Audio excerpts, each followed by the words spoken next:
This is One Night Stand with the Alpha, written by Glow, read and narrated by Glow Reed. Chapter 1. The scent of pine and smoke clung to the sheets. The room was dark, but the warmth of the body beside her was unmistakable. She blinked, her mind still foggy from the night before. The memories hit in fragments, whiskey burning down her throat, a smirk across the bar, the rough grip of hands that shouldn't have touched her. And now here she was, in his bed. Her heart pounded as she turned her head. And there he was, Alpha Kieran, the most powerful alpha in the region, the one whose name made even the strongest wolves bow. Her stomach twisted. This was a mistake, a huge mistake. Carefully, she slid the sheets off her bare skin, moving inch by inch, trying not to wake him. Every instinct told her to run, to get as far away from this bed, this man, as possible. She made it halfway off the mattress before a deep growl rumbled behind her. Going somewhere, it said. Her breath caught. She turned slowly, meeting the piercing silver eyes of the alpha. Kieran didn't look groggy. He didn't look surprised. He looked amused, like he had been waiting for this exact moment. Her throat went dry. This was a mistake, she muttered. I should go. He shifted, the sheets sliding down his toned chest. A mistake? His voice was low, dangerous. You weren't saying that last night when you were moaning my name. Heat rushed to her cheeks, but she forced herself to keep her chin up. You're not my mate. Kieran's expression didn't change, but something flickered in his gaze, something unreadable. No, he said simply, I'm not. A lump formed in her throat. That was the problem. That was the entire problem. She had broken every unspoken law of their kind. A wolf was meant for one mate. Their bond was sacred. And yet, she had spent the night tangled in the arms of an alpha who was destined for someone else. She clenched her fists. Then this can't happen again. Silence stretched between them. His silver eyes never left her. Then, just as she was about to grab her clothes and bolt, he leaned forward, his voice a quiet command. Who says it won't? Her breath hitched at his words. Who says it won't? Played in her head again. She should have ignored him. Should have grabbed her clothes and walked out without another word. But his voice, low and deliberate, sent a shiver down her spine, rooting her to the spot. You don't want me, she said, forcing her voice to stay steady. You want your mate? Kieran tilted his head, his silver eyes sharp. Do I? She clenched her jaw. This wasn't a game. They both knew how this worked, how it should have worked. Wolves didn't stray from their fated mates.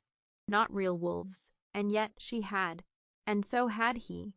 She swallowed hard and reached for her dress on the floor. But before her fingers could grasp the fabric, his hand shot out, closing around her wrist. Heat seared through her skin at his touch. Not the warmth of a mate's bond, but something else. Something dark, dangerous. Her pulse jumped. Let me go. He didn't. He didn't squeeze, didn't hold her with force, just enough pressure to keep her there.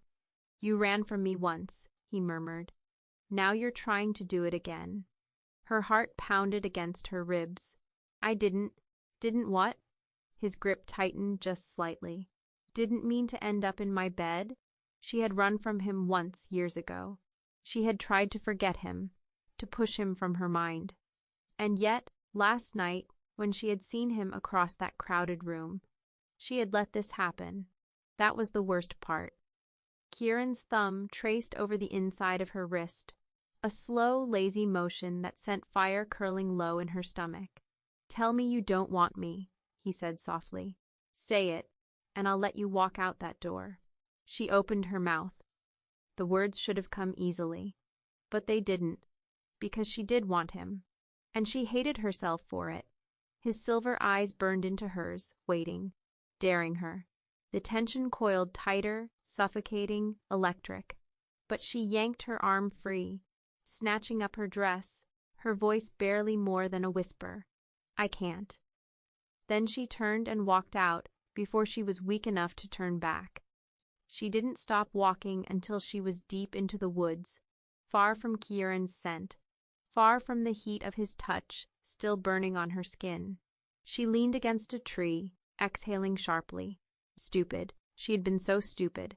She never should have come back. 5 years ago, she had stood at the edge of this same territory, looking back one last time before vanishing into the night. She had been younger then, reckless, naive enough to believe she had a choice. Rogues didn't have choices. Her pack had been slaughtered when she was 16, the land taken by another alpha who had no use for survivors. She had run, because what else could she do? Run, hide, survive, that was the rogue way. But then she met him. Kieran had found her half-starved in his territory, a rogue foolish enough to linger where she didn't belong. She had expected him to kill her. Everyone else had treated rogues like pests to be put down, but he didn't. Instead, he had done something far more dangerous. He had let her stay, and that had been her mistake, because she had started to want more. She had been in love with him once. Stupid, reckless love, the kind that burned too bright and too fast. And Kieran, he had wanted her too, but it had never been enough. Because he was always meant for someone else. That was why she left. That was why she ran.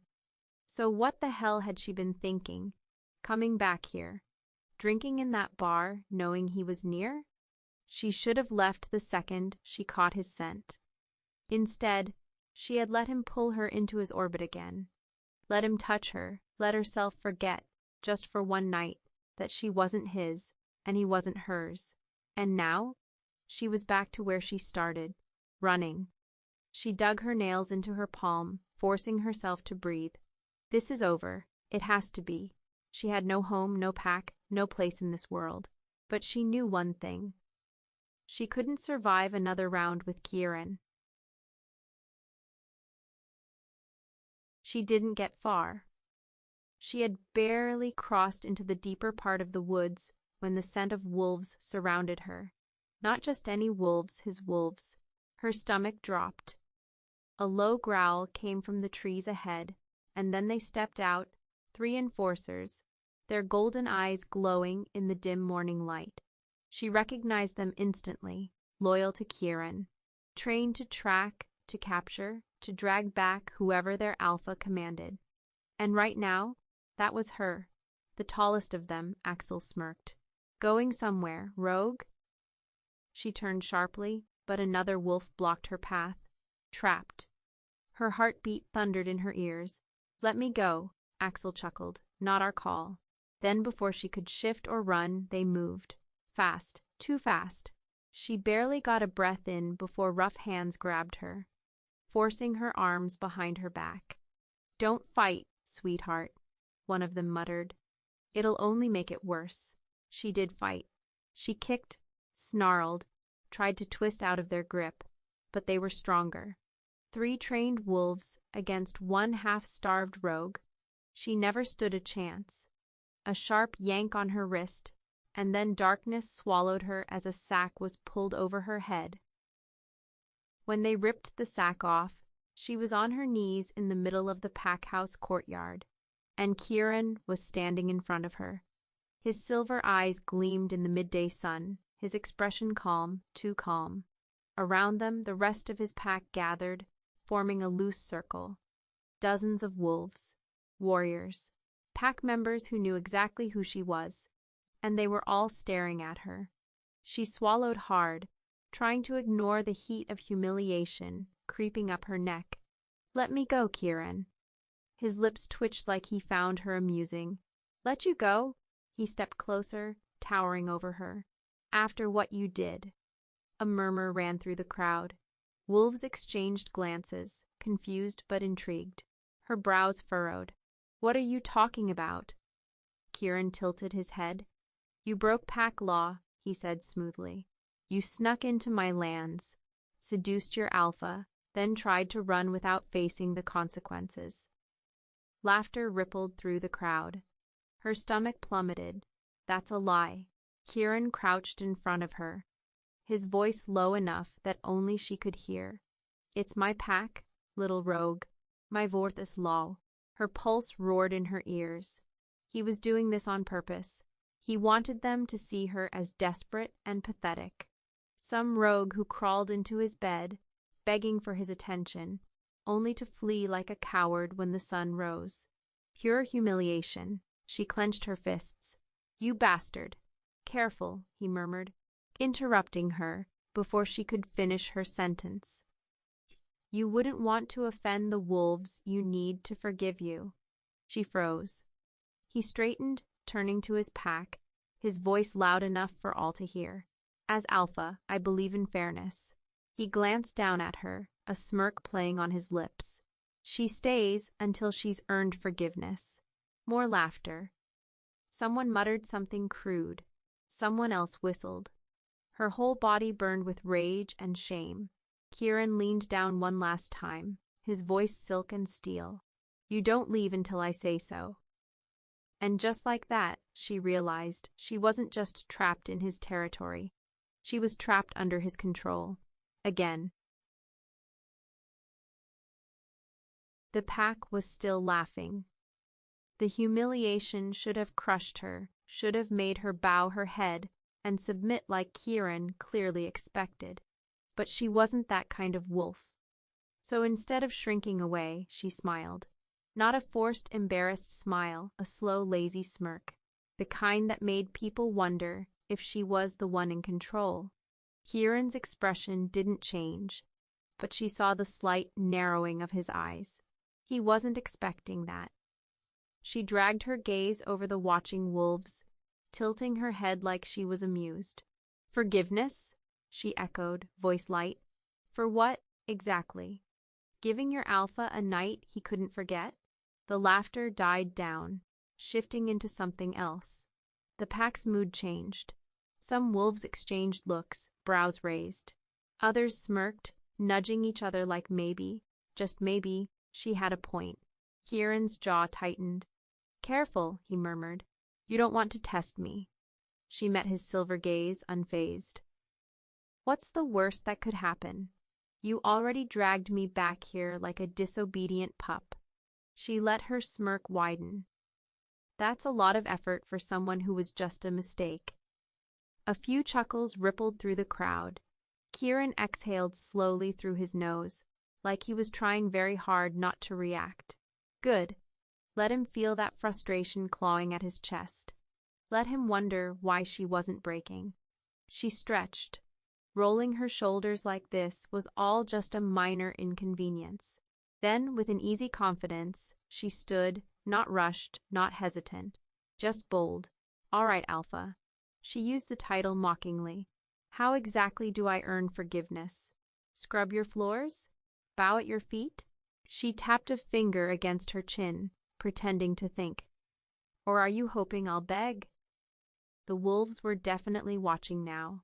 Something dark flickered in Kieran's expression, but his voice remained smooth. You'll work for it, he said simply. A rogue like you should know what it's like to earn a place, since you've never had one. She hummed, pretending to consider. Sounds fun. She met his gaze, unblinking. Just one condition. Kieran arched a brow. You think you're in a position to make demands? She took a step forward, ignoring the way the enforcers tensed. Let them. She wasn't afraid. I'll play your game, she said softly, but you don't touch me again. A challenge. A reminder of last night, of what they had done, of the fact that she was the one who left first.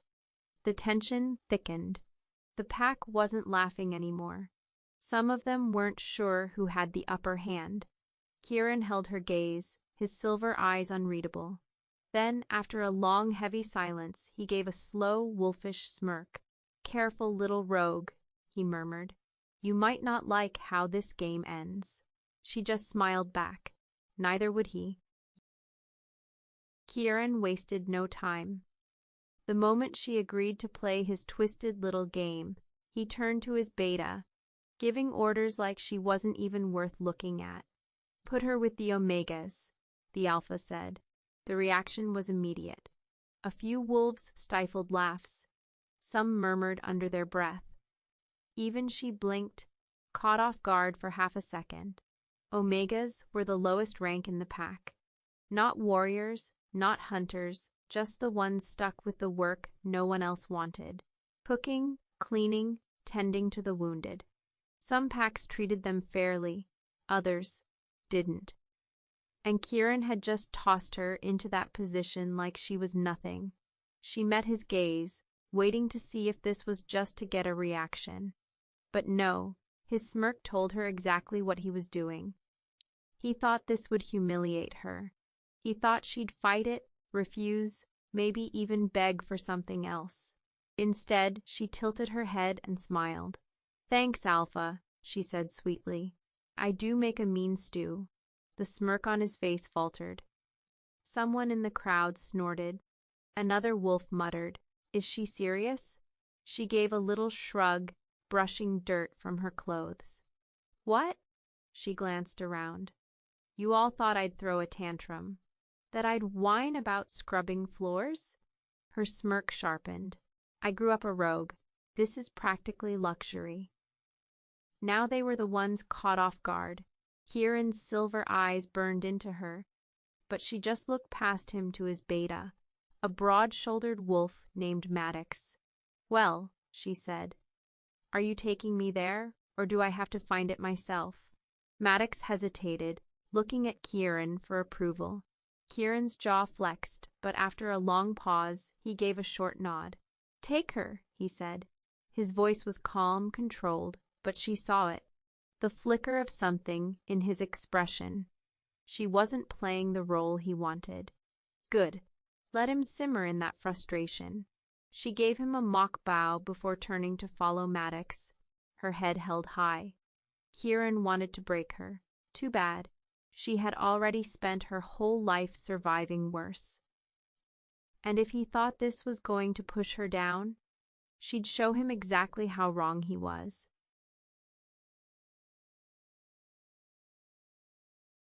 Chapter 2. She was supposed to struggle. She didn't. The Omega quarters were nothing like the warriors' barracks or the grand halls of the Alpha's home. It was tucked behind the pack house, half hidden by trees, made of old wood and stone. Simple, functional. She had expected resentment, maybe even hostility. Omegas were at the bottom of the pack. They had to fight for scraps, for respect. A rogue, dumped into their ranks, should have been an insult. But instead, they welcomed her. Maybe not at first. At first, they watched her with quiet curiosity, waiting to see if she'd crumble like Kieran wanted. But she didn't. She worked. She kept up. She didn't complain. And more importantly, she knew how to handle wolves who thought they were above her. By the end of the first day, they weren't sneering. By the second, they were laughing with her. By the third, they were listening. She didn't miss the way some of them exchanged glances when she spoke. The way they muttered about the pack warriors, treating them like ghosts. The way they lowered their voices when they talked about him. Kieran's pack was strong, unshakable, but if you looked closely, the cracks were there, and she was slipping right through them. Kieran notices, and he hates it. He expected reports that she was struggling, that she was miserable. Instead, what he got were rumors. She's good with the pups. She helped fix the south fence when the warriors didn't bother. Even the old wolves like her. It wasn't defiance. It wasn't rebellion. It was worse. She was adapting.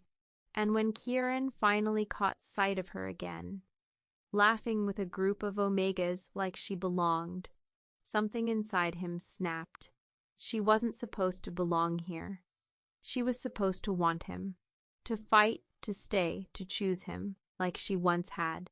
Instead, she was slipping through his fingers all over again, and he was running out of ways to stop her. So that night, he found her alone, and this time, there was no audience.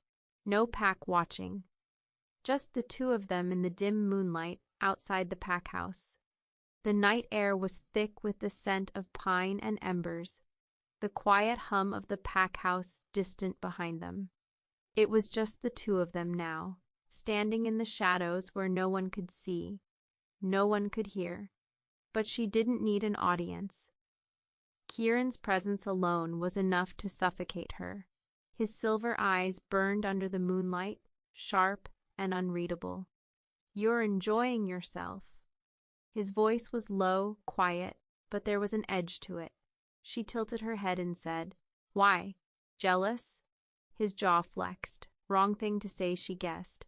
He stepped closer, slow and deliberate, not touching, not caging her in, but commanding the space between them like he had every right to it. "Don't push me," he murmured. Her pulse jumped, but she kept her smirk in place.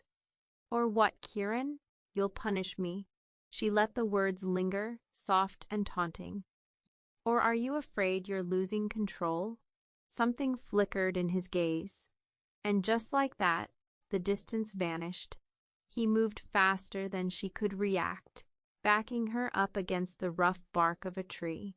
Not rough, not forceful, but undeniable. His hands didn't touch her, but his presence did, surrounding her, caging her in with nothing but heat and the weight of everything unsaid. "I should throw you out," he murmured, his breath warm against her cheek. "I should let you leave, just like you wanted." Her chest tightened. Liar, she thought. His hands braced against the tree, one on either side of her, close but not touching. "But you don't get to walk into my life again, turn everything upside down, and act like it means nothing." She swallowed hard. She should shove him back. She should fight, but she didn't, because she felt it too, that pull, that ache, that raw, unspeakable need. She stared up at him. "Then let me go," her voice barely above a whisper.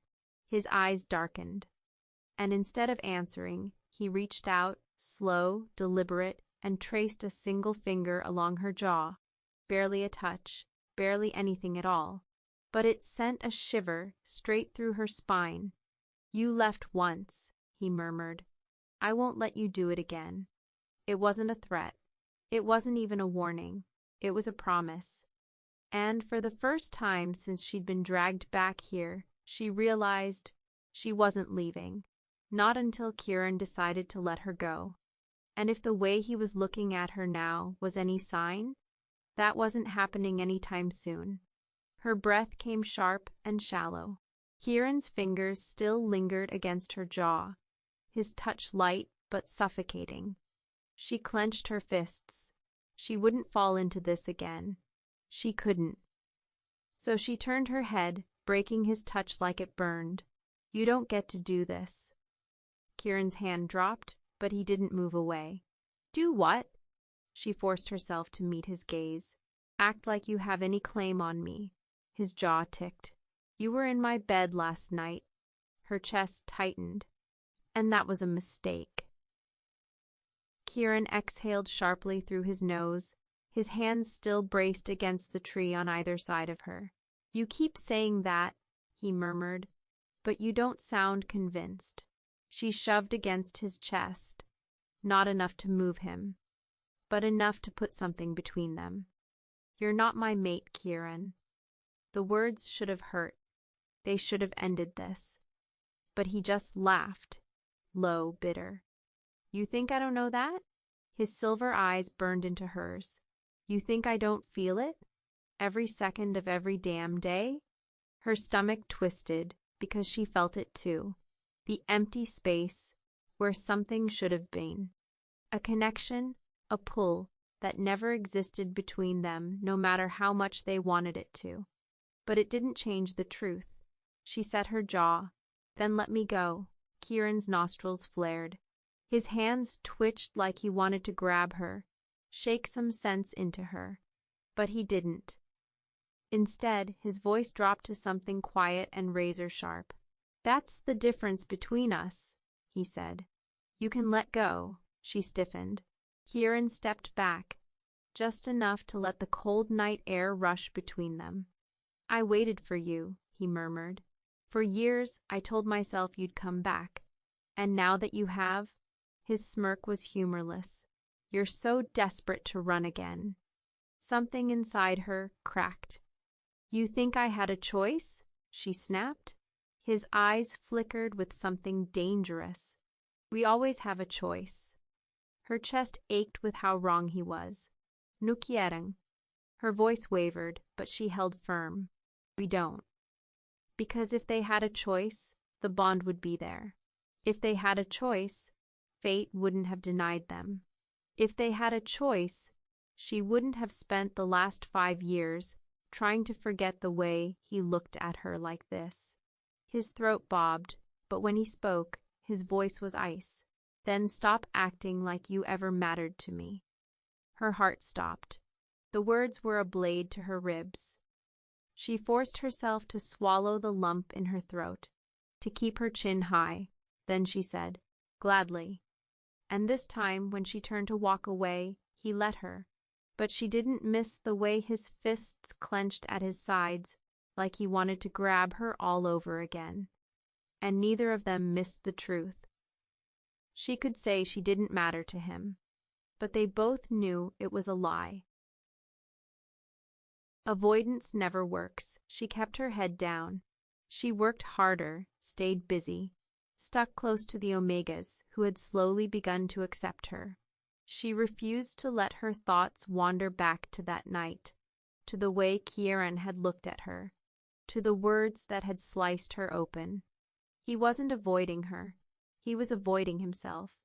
And yet, she still felt him everywhere.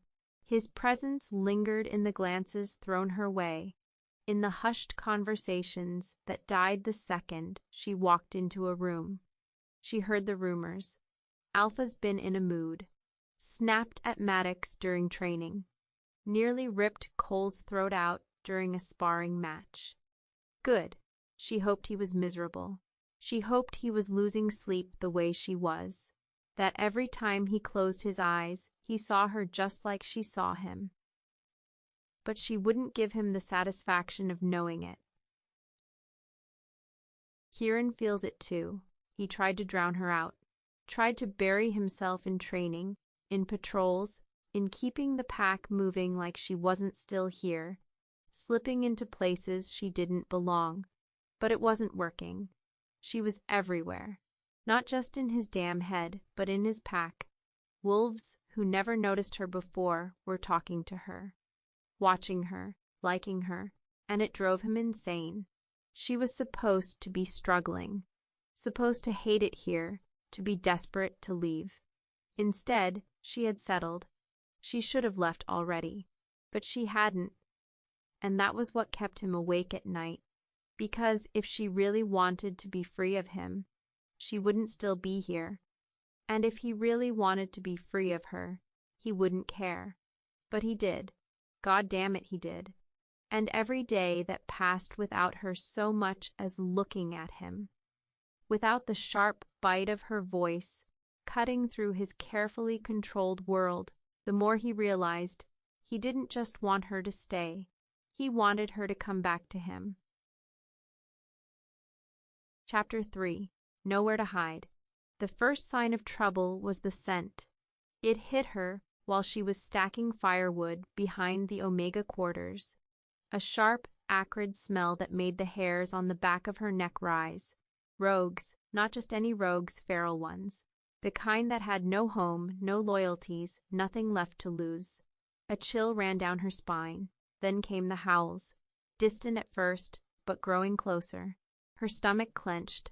Shit, a door slammed open. Axel, one of Kieran's enforcers, stormed out of the pack house, his expression sharp. Everyone inside now. The Omegas scattered. Wolves shifted all around her, the air thick with tension. She stood frozen, pulse hammering, instincts screaming at her to run. Not into the pack house, out into the trees. Away from this place, away from move. A rough hand grabbed her arm. And suddenly, she was staring straight into Kieran's storm-filled silver eyes. Kieran's instincts take over. He didn't think when he grabbed her. Didn't stop to question why his first instinct wasn't to order someone else to get her to safety. Why he went straight for her. She was the last person he should be worrying about right now. But the second he caught her scent, fear laced with stubborn defiance, his control snapped. Inside, he growled, dragging her toward the pack house. She wrenched her arm free. I can take care of myself. Not against them, Kieran snapped. Another howl echoed through the trees, closer this time. Kieran clenched his jaw. Don't fight me on this. Her eyes flickered with something unreadable. Resentment, hesitation. But for once she didn't argue. Then, a blood-curdling snarl ripped through the night, and the first rogue crashed through the tree line. The battle breaks loose. The first rogue lunged, a blur of claws and teeth. Kieran moved fast, too fast for her to track, slamming into the feral wolf before it could reach the pack house. The impact shook the ground, bones cracking beneath his strength, but it wasn't alone. Snarls filled the air as more rogues burst from the shadows. Wild, desperate, their fur matted with blood and dirt. And then, before she could think, before she could run, one of them locked eyes on her. It was smaller than the others, but just as vicious, its lips curled back in a feral snarl. And it was fast. She had a split second to react. Then it was on her. She hit the ground hard, pain exploding across her ribs. Claws tore at her shoulder, hot breath against her throat. Her instincts roared to life, survive. She twisted, shoving an elbow into the rogue's ribs, kicking up dirt as she struggled beneath its weight. But she wasn't strong enough, not against a full-grown wolf. And then a furious snarl cut through the chaos. The weight was gone in an instant. A blur of black fur, Kieran, in his wolf form, slammed into the rogue, jaws snapping around its throat. One violent shake, and the rogue collapsed, limp and lifeless. Kieran turned on her immediately, his silver eyes burning. Get inside. The command wasn't spoken, but she felt it through the intensity of his gaze. She didn't listen. Instead, she scrambled to her feet, blood dripping from the claw marks on her shoulder. I can fight, a brutal snarl. Kieran shifted back into his human form in an instant, rage rolling off him in waves. Get inside now. She didn't have time to argue. Another rogue lunged from the trees, and Kieran spun, meeting it head-on. And that was when she saw it, the third rogue, coming from behind. A flash of silver claws. A killing strike aimed at Kieran's back. Her body moved before her mind caught up. She threw herself forward, slamming into the rogue's side, just as its claws raked through the air where Kieran had been standing. Pain exploded down her leg as sharp teeth sank into her calf. She bit back a scream, twisting, grabbing the first weapon she could find. A broken spear someone had dropped, and drove it straight into the rogue's chest. The wolf let out a final, pained snarl before collapsing. The battlefield went eerily still. And then, a furious hand gripped her arm, yanking her upright. Kieran's eyes were wild. His chest heaved, sweat and blood streaking his skin. What the hell were you thinking? His voice was raw, unsteady. She swayed slightly, lightheaded from the pain. Saving your ass. His grip tightened. You could have died. She let out a weak, breathless laugh. So could you. Silence stretched between them, thick with something neither of them wanted to name. His hands didn't let go. And suddenly, the battlefield wasn't the most dangerous thing between them anymore. Pain lanced through her leg as Kieran's grip tightened around her arm. His face was a storm of rage, frustration, and something she didn't have the energy to decipher. You're done out here, he growled. Before she could argue, he yanked her forward, dragging her toward the pack house. Two enforcers, Maddox and Axel, flanked them, their expressions grim. I can, she started, but Kieran cut her off with a sharp glare. You can shut up. Then he gave a short nod to Maddox and Axel. Get her inside.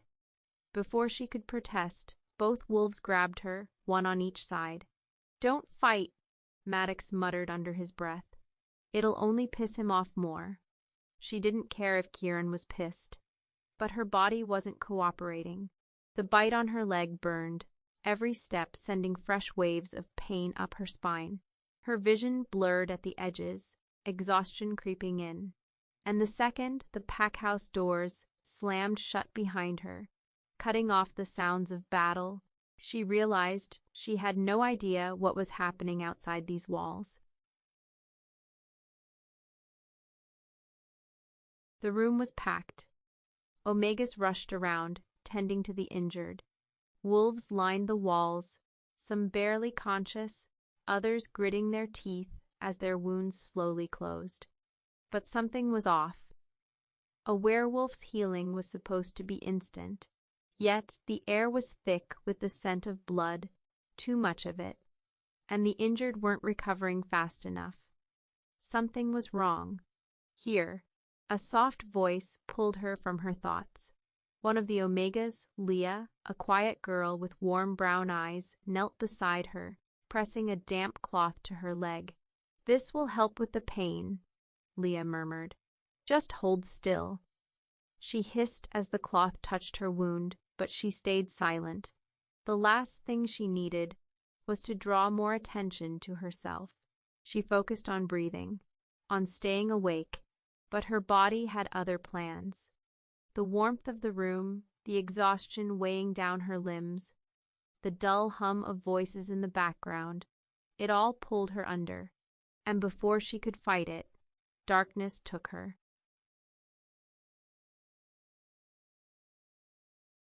She woke up to his voice, low, rough, close. She's burning up, his voice said. The world was wrong, too hot, too loud. Every sound echoed, her own heartbeat thundering in her ears. She shivered violently, her skin slick with sweat, her limbs aching as if fire coursed through them. Someone touched her forehead, the coolness, a stark contrast to the unbearable heat inside her. Kieran, Maddox's voice, low, cautious. She's not the only one. There was silence. Then Kieran's voice, tight and controlled. How many? Too many. Then there was a pause before he said, We got the antidote. Yes, from the 2 we managed to keep alive before. Maddox hesitated. Before they stopped being useful. Her stomach twisted, even through the fevered haze. They tortured the rogues before killing them. Good, Kieran voiced. She's awake, another voice murmured. The cool hand on her forehead disappeared. She forced her heavy eyelids open, her vision swimming. The room around her was worse than before, more injured wolves, the scent of blood everywhere. And right in front of her was Kieran. His expression was unreadable, but his silver eyes were sharp, focused entirely on her. You're sick, he said, voice flat. She swallowed, her throat dry. No shit. A muscle ticked in his jaw. The rogue's claws were poisoned, slow-acting, meant to keep wounds from healing properly. His gaze flickered down to her bandaged leg. You were lucky. Some weren't. Her chest tightened. She turned her head slightly, scanning the room, and that's when she saw it. Wolves she had seen strong and unshaken now lay weak, trembling, fighting against something their bodies weren't meant to handle. Even they weren't healing fast enough. How bad is it? She asked quietly. Kieran exhaled sharply. We managed to get the antidote in time. A pause. Now, it's just about waiting for the body to fight and adjust. She shivered violently. Her skin hurt, her bones ached, but she wasn't dying. Not yet. She forced herself to look back at him. Why are you here? His eyes darkened slightly. Because you're not dead. She huffed a weak laugh. Didn't realize you were keeping track. His gaze flickered over her, like he was trying to find something to hold on to. I keep track of everything. Her stomach twisted at the way he said it, like it was a confession he hadn't meant to let slip. Silence stretched between them. Then Kieran leaned forward, his voice quieter this time. "Get some rest," he muttered. "You'll need it." And before she could think of a response, he stood and walked away, leaving her alone with the weight of everything unsaid.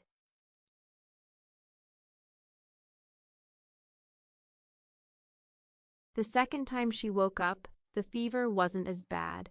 She still felt weak, her body aching, her leg throbbing, but the unbearable heat had lessened. The world wasn't spinning quite as violently, and the pack house was quieter now.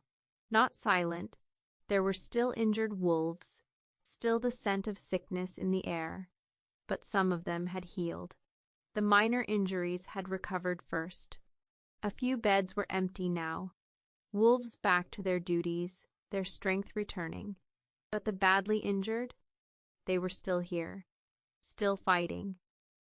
She scanned the room, taking in the ones who hadn't woken yet, the ones still trembling from the aftershocks of the poison. Omegas moved between them, tending to wounds, pressing cool cloths to fevered skin. She clenched her jaw. She hated this, hated lying here, waiting while others suffered. So she pushed herself up. Her limbs were weak, and her legs screamed in protest, but she gritted her teeth and ignored it. She wasn't useless. She found a bowl of water and clean cloths, then settled beside one of the unconscious wolves. A warrior, one of Kieran's best. His body was covered in claw marks that refused to close completely. She dipped the cloth in the water, wrung it out, and pressed it to his burning forehead. Small movements, simple work, something to help. No one noticed at first. The Omegas were too busy, too focused.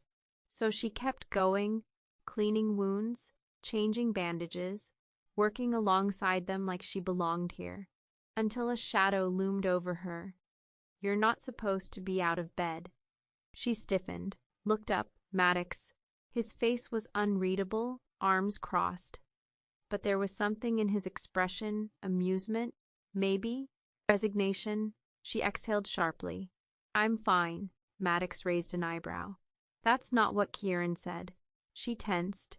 "Kieran's not my alpha." Maddox gave a dry chuckle. "That's cute." But his exact words were, "If she so much as stands on that leg, drag her back." Her jaw tightened. She could fight this. She would fight this. "I'm helping," she said firmly. "If you want to carry me back, you're going to have to try." Maddox sighed, rubbing the bridge of his nose. "Why do you do this to me?" Then he reached for her arm. She yanked it back.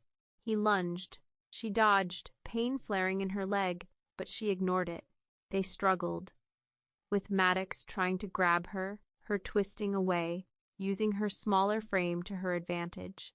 She was fast, slippery, and he was trying not to hurt her, which meant she was winning, until she turned and slammed straight into a solid wall of muscle. No, not a wall, a man. Hands gripped her arms, strong, unyielding, and far too familiar. A deep growl rumbled in her ear, low and dangerous. "I gave you an order." She shivered, every nerve in her body locking into place. She knew that voice. Kieran. Slowly she looked up. His silver eyes were lethal. Her stomach dropped. Kieran didn't yell. He didn't need to. His grip alone was enough to root her in place, to send a shudder through the air around them, thick with alpha dominance. She should fight, but for some reason she didn't move. His voice was quiet, controlled. Too controlled. "I told you to stay in bed." She clenched her jaw. "And I told you I'm fine." Kieran's eyes flashed.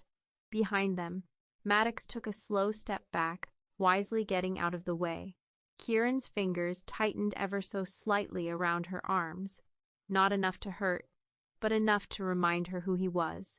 "You're not fine," he said, voice cold. "You still have poison in your system. Your leg isn't healing. You're running on nothing but stubbornness and pride. And if you collapse again, I won't carry you this time. She hated that her pulse jumped at those words. So, he was the one that carried her to the bed? She glared up at him, refusing to back down. You can't force me to lie there and do nothing. Kieran leaned in just slightly, enough that his breath ghosted across her cheek. I can, he murmured, and I will. A shiver ran down her spine. He was too close. His scent wrapped around her, embers and pine, dangerous and undeniably Kieran. And worst of all, she didn't hate it. She forced herself to swallow. You're being dramatic. His fingers tightened. I watched you pass out from fever 2 nights ago. That's not dramatic, that's stupid. Her throat closed. 2 nights ago? She'd been asleep that long. She thought she'd only lost a few hours, maybe a day. But the way Kieran was looking at her, the sheer anger and frustration buried beneath that silver gaze, told her exactly how close she'd been to something worse. He had been watching.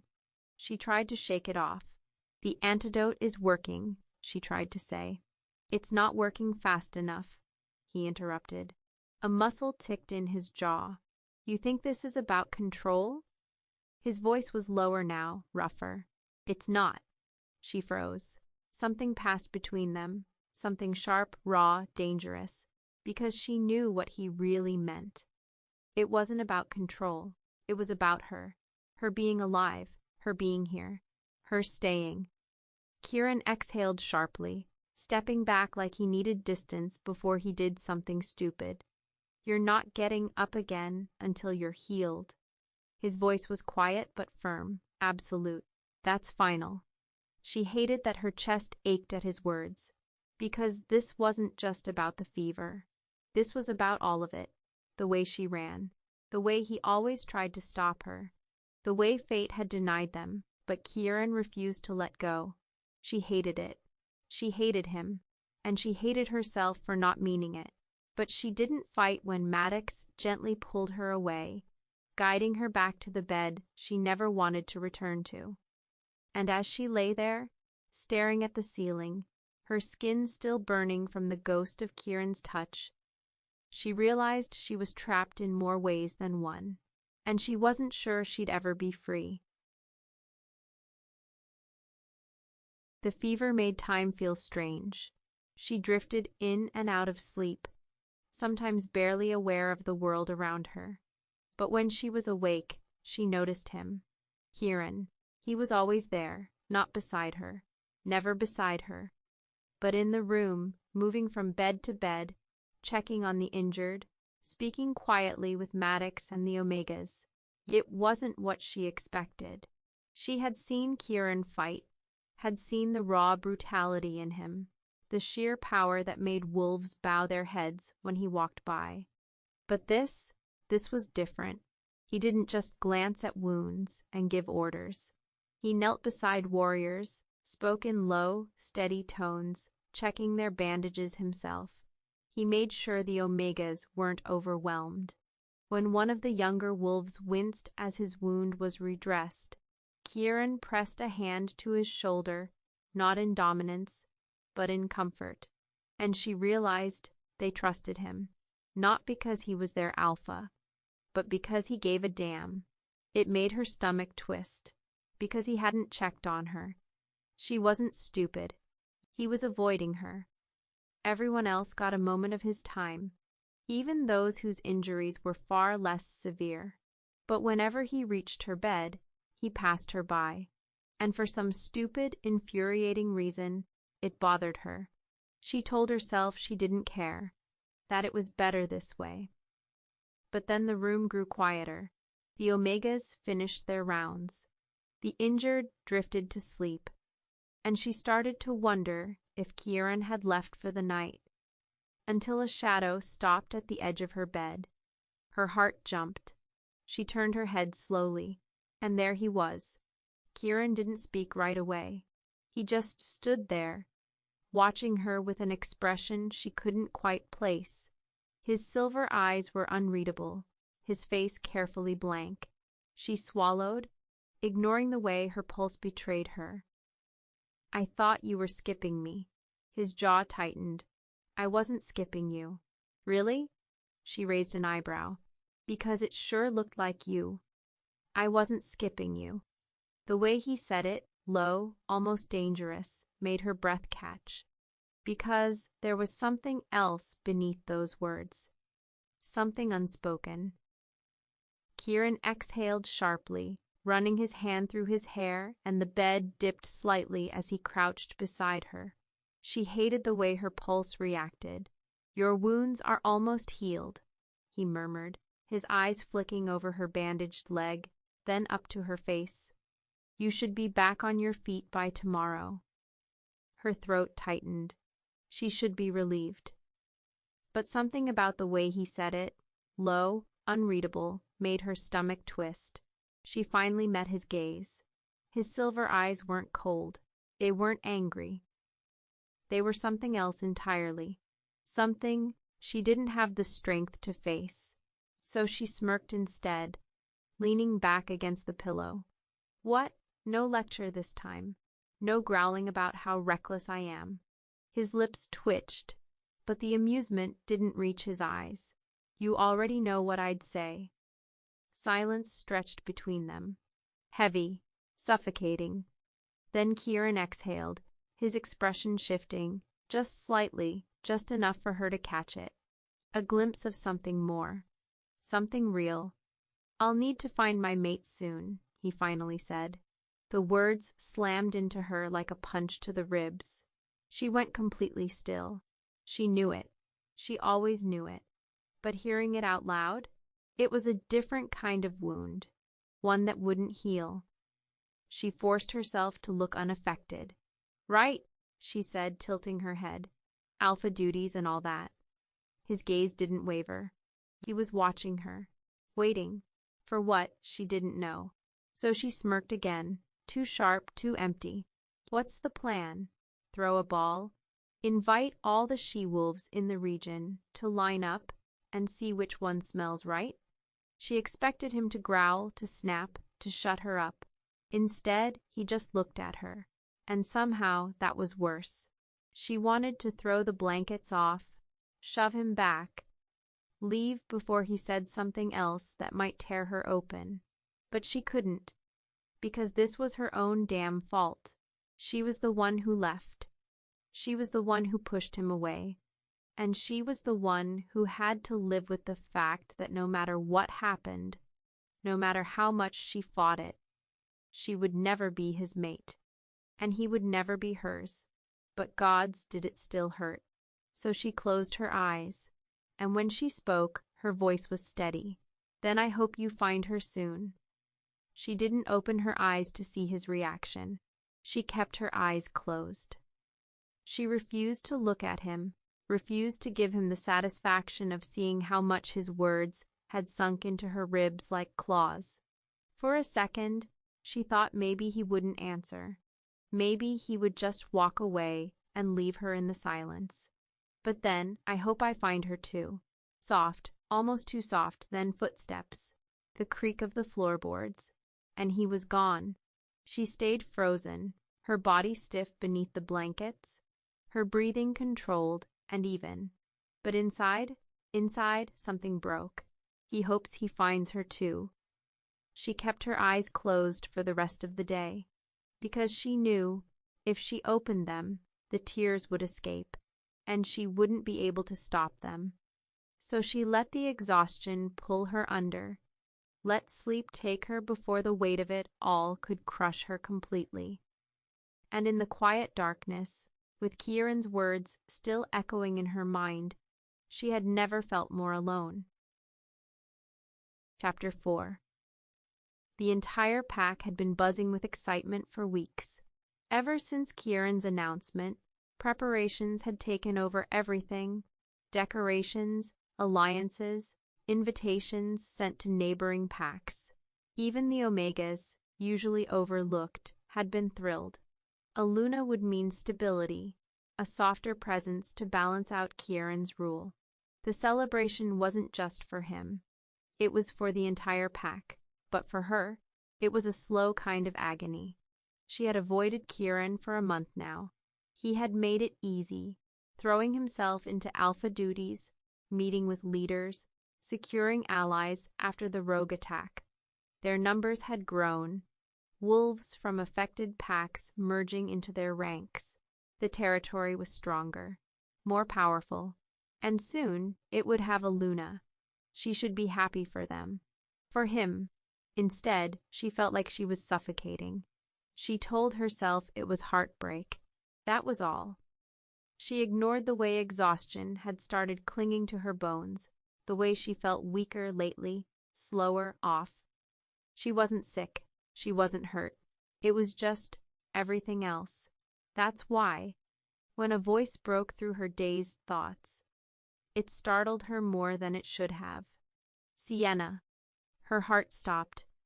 It had been so long since she'd heard Kieran say her name. Not Rogue, not Omega, not some clipped, impersonal command. Just Sienna. She turned, pulse unsteady. He was watching her from across the room, arms crossed, his expression unreadable. It had been weeks since they last spoke, since that night in the infirmary. And now he was standing here, looking at her like... She didn't know how he was looking at her, but it made her chest ache all the same. "You were dozing off," he said simply, as if that explained everything. She stiffened. So, Kieran exhaled through his nose, like he didn't have the patience for this. "Go clean the Luna's throne." His voice was calm, cold, distant. "Then you're dismissed for the day." Her stomach dropped. The Luna's throne. The one that had been added beside his own. The one that would soon belong to a mate he hadn't even met yet. Her throat tightened, but she forced herself to roll her eyes. "Really? Did you run out of things for me to scrub?" Kieran didn't rise to the bait. He just stared at her. Just do it. And then he was gone. She didn't know why she was here. She didn't belong here. The Luna's throne sat next to the Alpha's, positioned on the raised dais at the end of the grand hall. It was a beautiful chair, crafted from dark wood, inlaid with gold, draped with delicate silks. It looked like it had always been here, like it had been waiting for someone. She had never touched it before.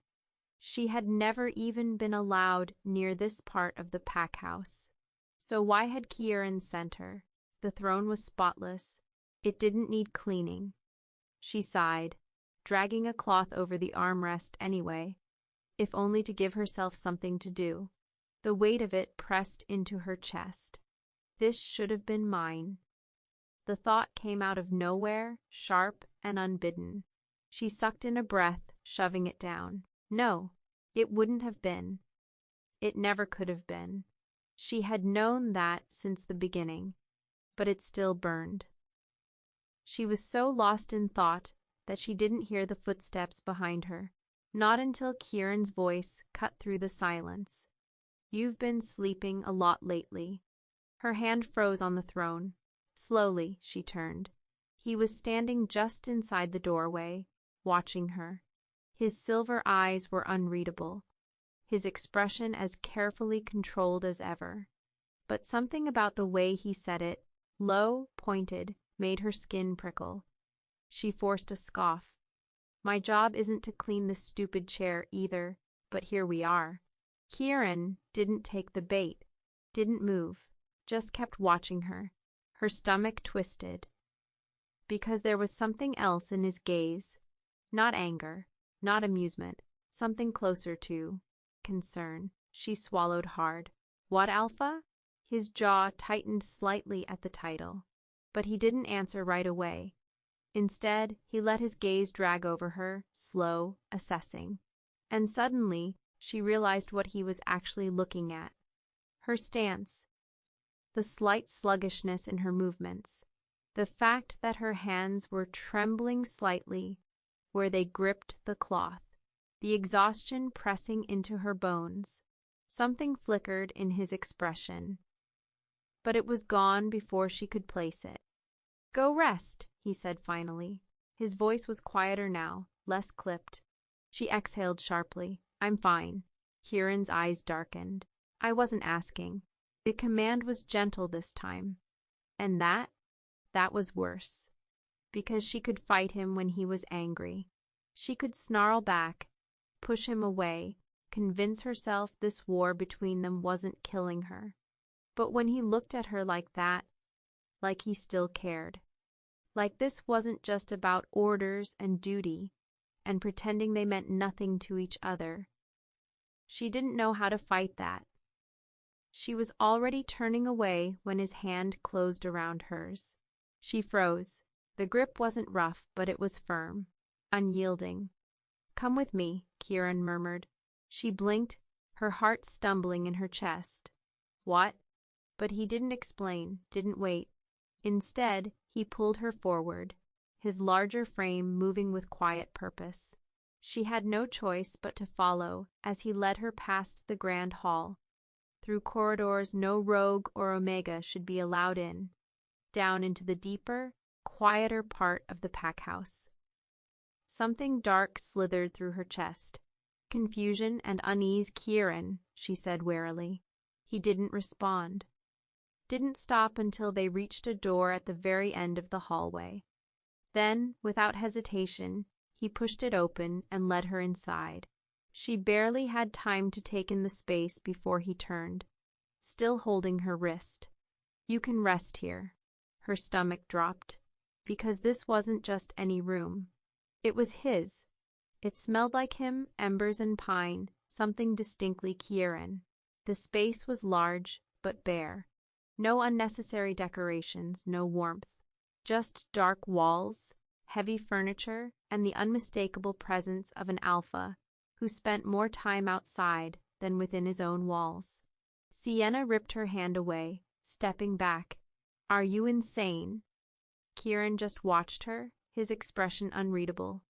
She let out a sharp breath, gesturing around wildly. This is your room. What if someone walks in and sees me here? Kieran's gaze darkened slightly, like he had considered that, like he knew exactly what it would look like if someone found her in his bed. Then, without a word, he turned and strode to the door. Sienna exhaled, her pulse racing. Wait, but he didn't stop, didn't even hesitate. He stepped outside, pulled the door shut, and locked it. From the outside, she stared. Disbelief coursed through her veins, chased by something dangerously close to panic. She rushed forward, jiggling the handle, but it didn't budge. Kieran, she snapped, no answer. She slammed a fist against the wood. You can't just lock me in here. Silence. Then faintly, his voice through the door. Sleep. Her breath caught, and then his footsteps retreated, leaving her alone. She had no choice. For a long time she just stood there, seething. This was beyond controlling, beyond frustrating. This was Kieran, the same man who told her he was searching for his mate. The same alpha who had barely spoken to her for a month. The same wolf who kept pushing her away only to pull her right back in. And now he had locked her in his damn room. The worst part? She did feel exhausted. The bed was massive, too big for one person. The dark sheets rumpled like he barely slept in it. She shouldn't be here. And yet, the moment she sat on the edge, the moment her body gave in, the exhaustion swallowed her whole. Her last thought before sleep took her was why? Why was he still doing this? And what the hell was she supposed to do about it? Silence, heavy and absolute silence. When Sienna woke, the first thing she felt was warmth. Not just from the thick blankets wrapped around her, but from the lingering scent of embers and pine, his scent, surrounding her completely. Kieran. Her breath caught as her mind pieced together where she was. His bed, his room. It was dark, the air still, the quiet so deep that for a moment she thought the entire world had disappeared outside these walls. She exhaled slowly, staring up at the ceiling. The mattress beneath her was impossibly soft, far better than the stiff, thin one she slept on in the Omega quarters. And for just a second, she let herself sink into it. Let herself imagine, what if this was hers? What if she was waking up here every day, surrounded by his scent, by his warmth? What if she was his Luna, the one meant to share this space with him? But no, that wasn't possible, because a new Luna's room had already been built, a space waiting for someone else. Her stomach twisted at the thought. What will happen to this room? Will he ever sleep here again? Will he bring her here instead? Her chest ached, and then, oh my God, the ceremony. Panic shot through her. She bolted upright, her heart slamming against her ribs. Had it started? Had she missed it?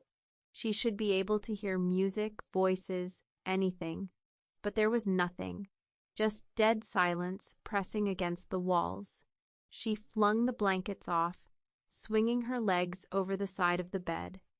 But the moment she stood, a wave of dizziness crashed over her, making her grip the bedpost for balance. She shook it off, rushing toward the door. Locked, her pulse pounded. Damn him.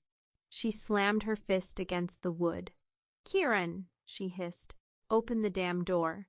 Nothing. Her panic sharpened. What time was it? Why was everything so quiet? Had she been locked in here while he went off to find his mate? She banged on the door again. "Kieran." Silence. Then a voice behind her, low, rough, amused. "You're awake." She froze. Her vision adjusted to the darkness, her breath hitching as she turned. Sitting on the couch, one arm draped lazily over the backrest, was Kieran, watching her. His silver eyes gleamed in the dim light, unreadable, waiting. She stared. Her pulse was still racing, her hands trembling slightly from the adrenaline. "You," she swallowed hard. "You were here this whole time?" Kieran didn't move, didn't blink. His voice was calm. "Where else would I be?" Her stomach twisted, because she knew where he should have been. He should have been out there, standing before the pack, welcoming his potential mate, his future Luna, not sitting in this room, not watching her, not waiting. She sucked in a sharp breath. "Kieran," she said slowly, the panic shifting into something colder. "What time is it?" Kieran stretched lazily, his muscles flexing under the dim light as he shifted on the couch. "Actually, I wasn't watching you," he murmured, voice low and gruff from sleep. "I was sleeping. You kind of woke me up with all that shouting." Sienna blinked, still struggling to process everything. Kieran rubbed his face with one hand before giving her a pointed look. "Not very generous, considering you've taken up space on my bed." He said it so casually, like this was just any other night, like she wasn't losing her mind trying to understand why she was here instead of the ceremony. She clenched her fists. "Kieran, what about the ceremony? Why are you here? How long have I been asleep?" She ignored his comment about the bed, because none of this was her fault. He had literally dragged her to his room. Kieran didn't answer immediately. Instead, he stood up from the couch, stretching as he made his way toward the door, his movements infuriatingly nonchalant. "Come on," he said over his shoulder. "The pack doctor has been waiting for you to wake up." "And so have I." Sienna stared at him. Confusion turned to anger. He was dodging her questions. Her voice rose. "Kieran," but then he snapped. "Sienna, you've been asleep for 2 days." Her breath caught. She swayed slightly, her head spinning. Kieran's voice was sharp, firm, like he was done playing this game. The ceremony already happened yesterday. His silver eyes burned into hers. "No more questions. We're going to see the doctor. Now." Sienna barely heard the last part. She was still stuck on yesterday. The ceremony had happened. Her fingers trembled slightly as the silence pressed between them, heavy and suffocating. Then, finally, she forced herself to speak. "Then where's your Luna?" Her voice was quieter now, almost hesitant, because she knew what should have happened after the ceremony. And Alpha and his newly found Luna would disappear, days, sometimes weeks, away from the pack, solidifying their bond in private. It was tradition. It was fact, and yet Kieran was here, not with his Luna. She held his gaze, searching for the answer he didn't want to say. Kieran's jaw tightened, and for the first time since she woke up, his nonchalance cracked. His grip on the door flexed, his shoulders tense as something flickered across his face, something she couldn't name. Then finally he spoke. "There is no Luna." The words hit her harder than she expected. She stilled. Kieran exhaled, like he was deciding just how much to tell her. "I rejected her." He paused. "Then, we both agreed to reject each other. I'll explain later." Silence. The words didn't make sense. He rejected her? Why? The question was stuck in her throat. She was too stunned to move, too frozen to even react when Kieran approached her. And then, his hands wrapped around hers. Warm, strong, steady. Her heart pounded. Her lips parted slightly, and somehow she managed to whisper. "Why?" The tension in the room shifted. The air thickened. Kieran's grip on her hands tightened just slightly. His body so close now that she could feel his heat, his presence wrapping around her like a second skin. His silver eyes darkened. "What do you mean, why?" His voice was softer now, rough with something dangerous. Sienna barely breathed as Kieran raised a hand, his fingers brushing so gently under her chin, tilting her face up until she had no choice but to look at him. The way he was looking at her, it was too much, too intense, too real. Her pulse raced, her skin burning under his touch. Kieran's lips parted, his breath brushing against hers. His next words were quiet, deadly. "Why would I want someone else when you're here?" Her stomach dropped.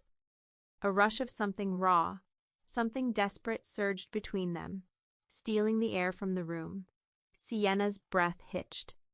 Because this was the moment where everything snapped, where she couldn't run, where he wouldn't let her. And when Kieran finally closed the space between them, his mouth capturing hers in a kiss that sent fire through her veins, she didn't stop him, didn't want to stop him, because this was inevitable.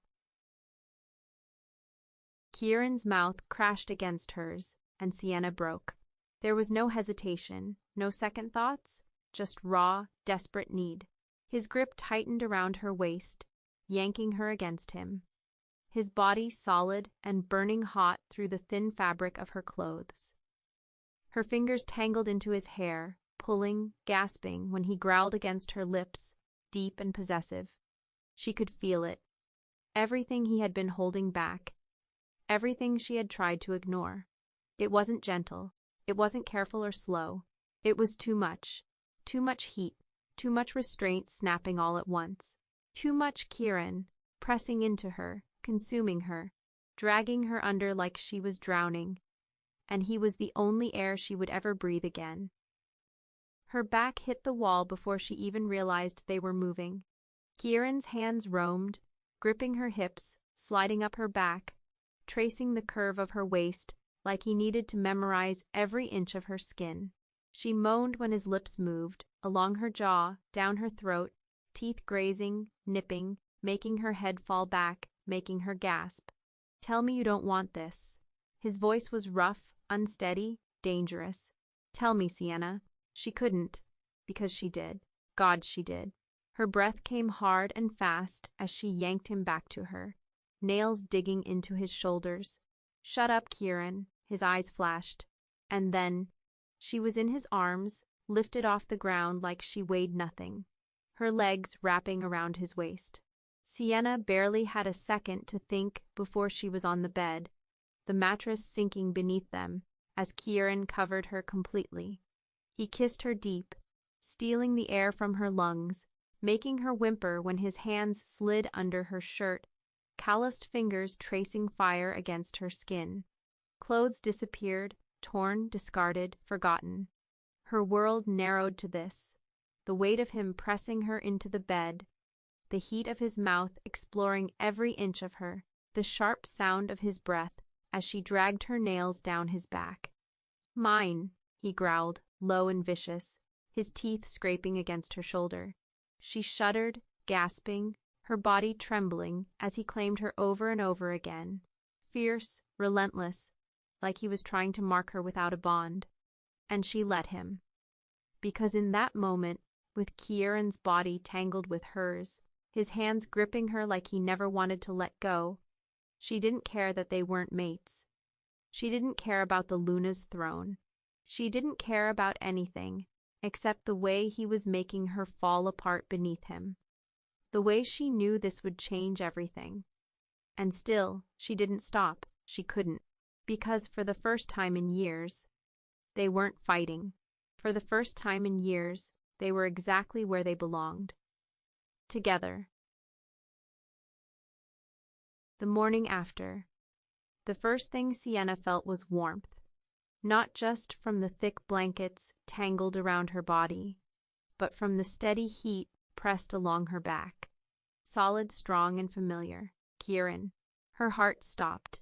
Her eyes flew open, panic rushing through her veins as reality crashed into her.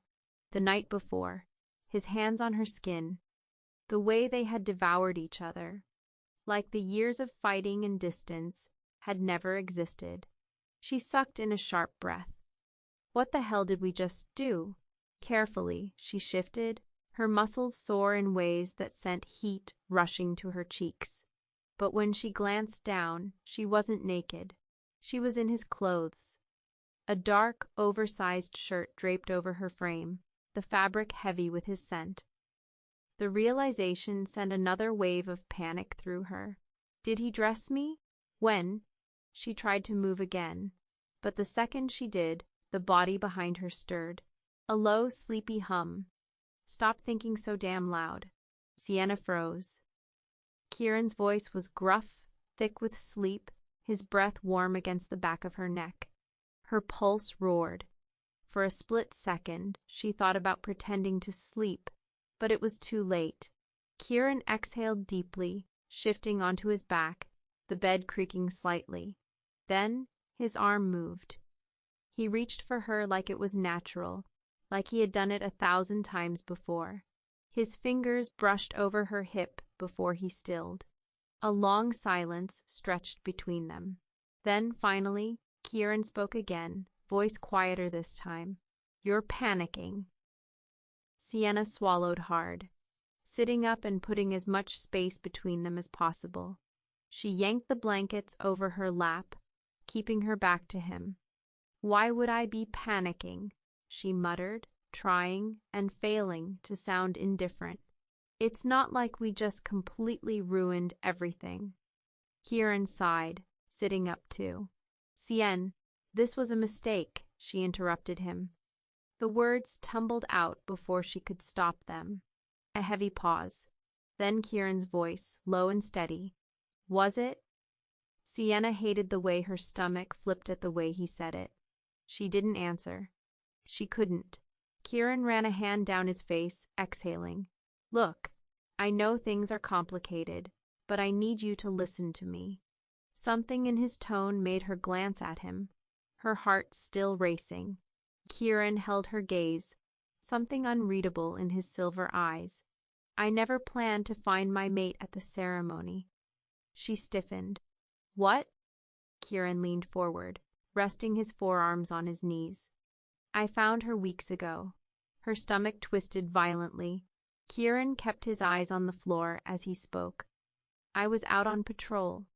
She was from another pack, wandering outside our borders. When I caught her scent, I knew." A lump lodged in Sienna's throat. He had known his mate before all of this, and yet her voice was barely above a whisper. "So why didn't you claim her?" Kieran exhaled, finally looking back at her. "Because she was already in love with someone else." Sienna's breath hitched. "We talked," he continued. "She told me she had been seeing someone for months, that she didn't want the bond." His gaze darkened slightly. I told her I understood. Sienna's heart pounded against her ribs. You? She hesitated. You told her you understood? Kieran nodded once, his expression unreadable. Then, because I was already in love with someone too. The world stopped. Sienna stared, her body locked in place, heat crawling up her neck. Kieran she must have misheard. She had to have misheard. But Kieran wasn't looking away. And suddenly, she couldn't breathe. She swallowed hard, heat rushing to her cheeks. I had the ceremony anyway, Kieran said before she could find the words. Because it wasn't just about me. It was about alliances, strengthening the pack. And it worked. The packs bonded. Some wolves found their mates that night. The ceremony served its purpose.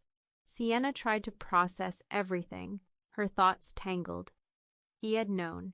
He had always known. And he had still chosen to stay here. Chosen to stay with her. Her heart ached in a way that terrified her. But before she could figure out what to say, a wave of nausea slammed into her. Her stomach twisted, bile rising in her throat. She shoved Kieran away, hurling herself off the bed just in time to make it to the trash can beside the bedroom door. The moment her knees hit the floor, she vomited. Violent, wrenching. Kieran was by her side in an instant, his hands gripping her shoulders, his voice sharp with concern. Sienna, she barely heard him, because the second wave hit, and then something else. A sharp, horrible warmth between her legs. She gasped, her body going cold as she glanced down, and saw it. Blood. Pooling beneath her, trickling down her legs. Her vision blurred. Everything tilted, her body suddenly so weak. Her limbs gave out, the nausea worsening, her entire body trembling. The last thing she remembered was Kieran lifting her into his arms, his voice roaring through the pack house. Get the pack doctor now. Then darkness. Chapter 4. Sienna's eyelids felt heavy as she stirred, her body aching in ways that weren't entirely unfamiliar. But this time, something was different. The dim lighting in the room was soft against her eyes, but even in her groggy state, she could recognize the sterile scent of the pack infirmary. Why was she here? Then it hit her. The nausea, the blood, Kieran carrying her. Her stomach twisted, panic creeping up her spine as she pushed herself up on weak arms. Sienna, a gentle voice interrupted her thoughts. She turned her head too quickly, the dizziness making her regret it. The pack doctor, a kind-faced woman with sharp eyes, stood beside her bed, clipboard in hand. You're awake? The doctor said, pressing a hand to Sienna's wrist, likely checking her pulse. How do you feel? Sienna swallowed hard. Like I got hit by a truck. The doctor offered a small, sympathetic smile. That's normal. There was something off in her tone, something cautious. Sienna's stomach twisted further. What's wrong? The doctor hesitated, eyes searching hers before she finally exhaled. Sienna, you're pregnant. Silence. Total, complete, deafening silence. Sienna blinked. She waited for the doctor to correct herself, to tell her she had misheard, that there was some mistake. But the woman just watched her carefully, waiting for the realization to sink in. And it did, like a hammer to her chest. No, no, no, no. That, her voice cracked. That's not possible. The doctor gave her a knowing look. I assure you it is. Sienna's breathing became uneven. But I mean... Her mind raced, frantically piecing together how this could have happened. Then it slammed into her. 3 months ago. That night at the bar. The night they lost control after years of tension. The one she had tried to forget, to push away. The one that had led to her running. To Kieran chasing her back to the pack. Her stomach dropped. The room tilted slightly, and she clutched the sheets beneath her. The doctor must have sensed her panic because her voice softened. I haven't told Kieran yet. Sienna's head snapped up. The doctor continued. He only knows you were sick, that you had a fever. A little hard to believe, but he took the explanation. I told him the bleeding might have been from being too rough. A pointed look. Heat rushed to Sienna's cheeks. The doctor sighed, setting her clipboard down. He thinks you need to rest, and you do. But Sienna knew what was coming before the doctor even said it. You can't hide this forever. Her chest tightened. She could try. She had to try. What if Kieran didn't want this? What if the pack hated her for taking their Luna away? And now this. What if they thought Kieran had betrayed them? Her hands clenched around the blanket, her mind spiraling. She wasn't ready. She and Kieran weren't mates. They weren't even together. Her pulse pounded in her ears. The doctor must have sensed her distress, because her tone was gentler now. Sienna, I won't tell him unless I'm ordered to by the Alpha, but you need to prepare yourself. He'll find out eventually. Sienna's throat was dry, her heart racing. Not yet, she just needed time. Time to think. Time to breathe. Time before her entire world changed forever. Sienna avoided Kieran. She wasn't ready to face him, not with this secret clawing at her insides. So when he visited her in the infirmary, she did the only thing she could. She pretended to be asleep. It wasn't easy. Not when she could feel him standing over her. Not when his scent wrapped around her like a blanket, warm and familiar. Not when his fingers brushed her hair back so gently it sent a shiver down her spine. Then she felt it. His lips pressing softly against her forehead. Her breath caught. For a moment, she thought she'd given herself away. But after a few agonizing seconds, Kieran let out a quiet sigh and left the room. As soon as the door clicked shut, Sienna's eyes snapped open. She couldn't do this.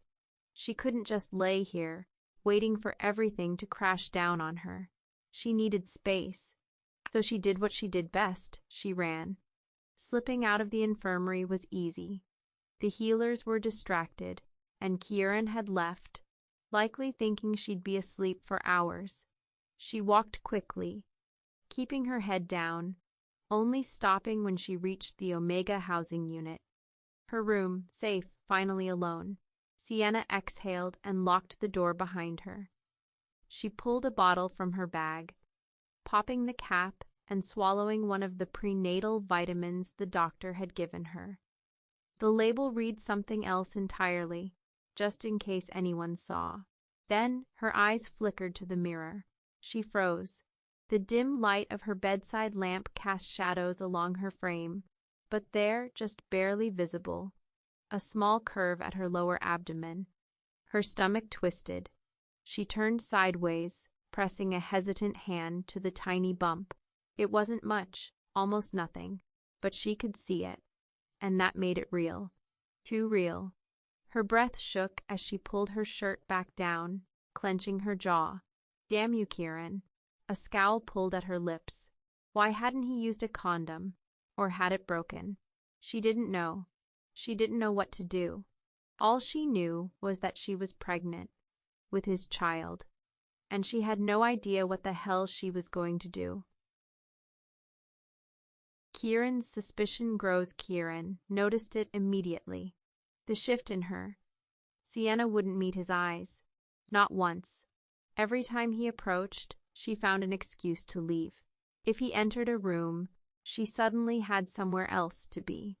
If he tried to speak to her, she cut the conversation short with half-hearted excuses. If their paths crossed, she barely acknowledged him, always looking past him, through him, as if avoiding the reality of his presence altogether.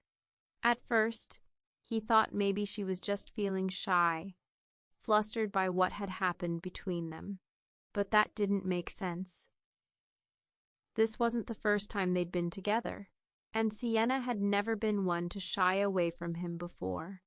She challenged him, pushed his buttons, met his intensity head-on without hesitation.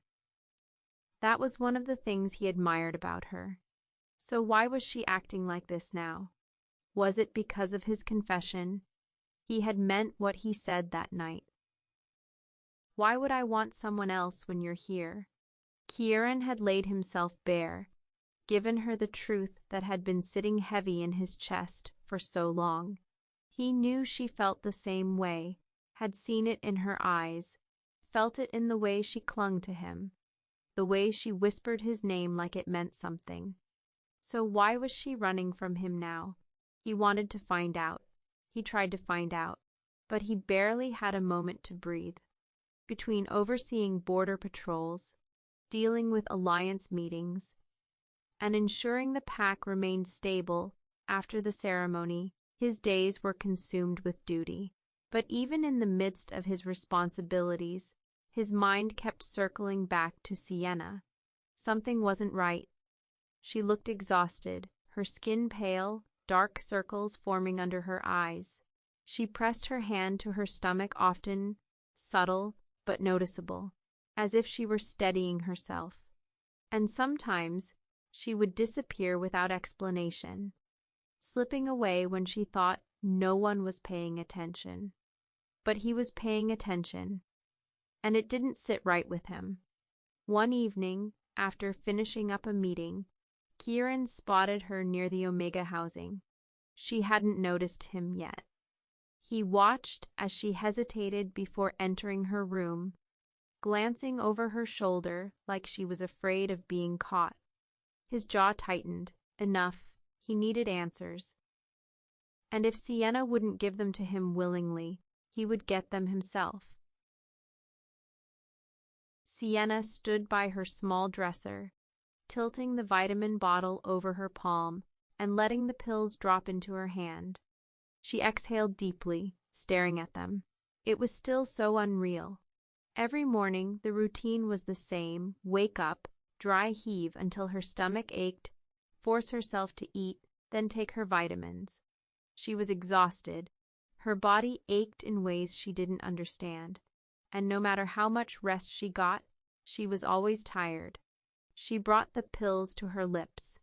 "What the hell are you taking?" The deep voice behind her made her flinch so violently she nearly dropped the pills. Heart hammering, she spun around, clutching the bottle to her chest, as if that would somehow keep it from his view. Kieran. He stood in her doorway, arms crossed over his broad chest, eyes narrowed in suspicion. Sienna swallowed hard. He hadn't been able to corner her in days. She had made sure of that. Always slipping away, always avoiding him. But now, he had caught her off guard, and from the look on his face, he was done playing this game. Kieran's gaze flickered to her hand. "What is that?" "Nothing." Sienna stepped back, gripping the bottle tighter. Kieran wasn't buying it. In a flash, he was in front of her, fingers wrapping around her wrist. "Sienna." His voice was firm. Before she could react, he pried the bottle from her grip. She gasped, reaching for it, but he was faster. He took a step back and turned the bottle in his hands, scanning the label. His brows furrowed. "Medication for hallucinations?" He looked at her sharply. "Since when do you have hallucinations?" Sienna's pulse pounded in her ears. Shit. She hadn't thought of relabeling the bottle in case someone actually read it. She had only been concerned about hiding the pregnancy, not covering up the reason. Kieran's jaw tightened. "You know only one pack member has ever needed these, Landon, years ago, when he got sick. Why are you taking them?" "It's none of your business." She snatched the bottle back before he could argue further. "Just leave it alone, Kieran." "Like hell I will." His voice was sharper now, laced with concern and frustration. "You're hiding something. You've been avoiding me, disappearing, and now you're taking medication for an illness you don't have?" Sienna turned away, her grip on the bottle tightening so much that her knuckles turned white. Kieran stepped closer, his presence looming behind her. "Sienna, just tell me what's going on." I said, "Leave it alone." "Damn it, Sienna." "It's nothing," she snapped, reaching out and ripping the bottle from his hands. Kieran didn't stop her, but his gaze hardened. "Sienna, what's going on with you? I told you nothing." "That's a lie." "Kieran, just leave me alone." The frustration in her voice came out sharper than she intended. For a moment, he just stared at her, his jaw clenched, his fists curling slightly at his sides as if he was holding himself back from pushing further. Before he could respond, a distant voice called his name. A pack member. Duty. His eyes flickered toward the sound before landing back on her, searching her face as if trying to read her. Sienna didn't wait for him to say anything. She turned away, gripping the bottle tightly in her hand, her breath unsteady. A beat of silence passed. And then, with one last glance, Kieran let out a low breath and left the room. Sienna sagged against the wall the second he was gone, heart pounding. That was too close. Over the next few days, it became clear that Kieran wasn't the only one noticing something was off about her. Her closest Omega friends had started looking at her differently, warily, curiously, sometimes even with concern. It wasn't just her avoiding Kieran anymore. It was the fact that she was exhausted all the time, that she had started pressing her hand to her stomach without thinking, that she would disappear in the morning only to return looking paler, like she had been sick. And of course, she had been sick. Every morning, without fail, she found herself hunched over a toilet, her stomach twisting violently until she was left gasping for air. It didn't matter how much she tried to be discreet. There were too many eyes watching, too many people whispering. And Kieran? She hadn't seen him much. He was drowning in pack duties, but that didn't mean he wasn't keeping tabs on her. Every morning, someone watched her. She could feel it. She wasn't stupid. She knew Kieran had sent someone to check on her, even if they never directly approached. She saw them, lingering in the distance, watching her movements a little too closely. And if he had gotten this suspicious already, she didn't have much time before he figured it out. That morning, Sienna returned to her room, her body heavy with exhaustion.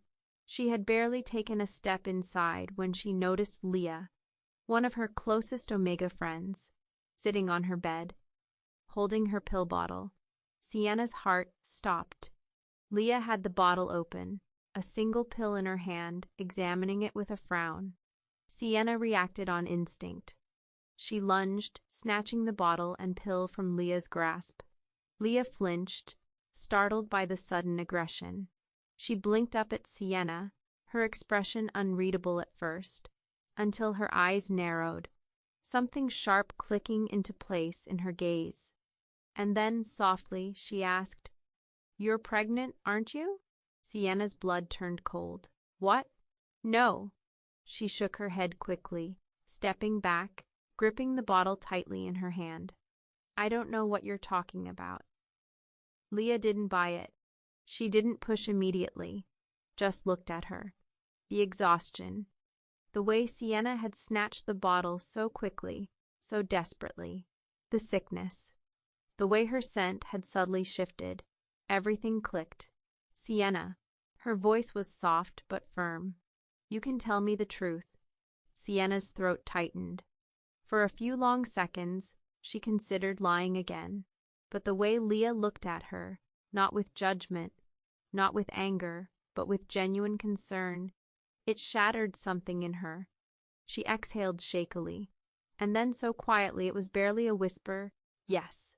Leah's lips parted slightly, but she didn't look surprised. She only nodded, exhaling a slow breath. "Does Kieran know?" Sienna stiffened. No, Sienna, I can't tell him. Leah hesitated. You have not yet, she interrupted Leah again. Silence. For a moment, neither of them spoke, and then Leah, softer now, said, You know the rules.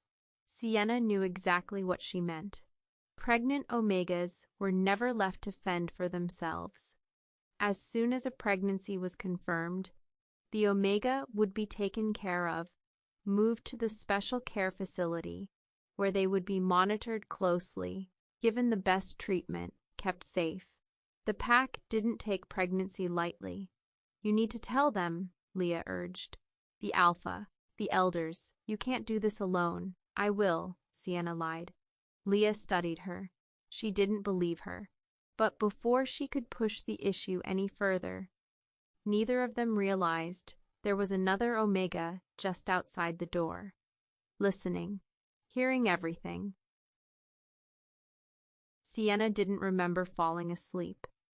One moment, she had been lying in bed, staring blankly at the ceiling after her conversation with Leah. The next, she was trapped in a nightmare so vivid it felt real. She was standing in the middle of the pack's gathering grounds, surrounded by familiar faces. But something was wrong. Everyone was staring at her. Dozens of eyes locked onto her, burning with disgust and betrayal. The pack members she had grown up with, the ones she had fought beside, worked with, laughed with, they were all looking at her as if she were a stranger. A traitor. Someone spat at her feet. Disgrace. The word sliced through the air like a blade. Sienna's chest tightened as she turned her head, searching the crowd. Where was Kieran? She finally spotted him at the front, standing tall, his expression unreadable. His silver eyes, usually so intense, so full of emotion, were empty, cold. She took a step toward him. Kieran, he took a step back. Sienna froze. The space between them felt like an abyss, stretching wider and wider, pulling him further away. You lied to me, he said, voice devoid of warmth. No, she reached out, desperate, but he recoiled like her touch would burn him. You're carrying a child you meant to keep secret from me. His voice was loud now, cutting through her, through the entire pack. A murmur of whispers rippled through the crowd. She hid it. She planned to leave. She betrayed us. No, I didn't. Sienna's voice cracked. I was scared, but they weren't listening. One by one, they turned their backs on her. Kieran was the last.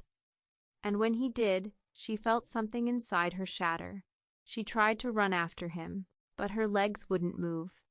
The world around her began to darken, closing in like a suffocating fog.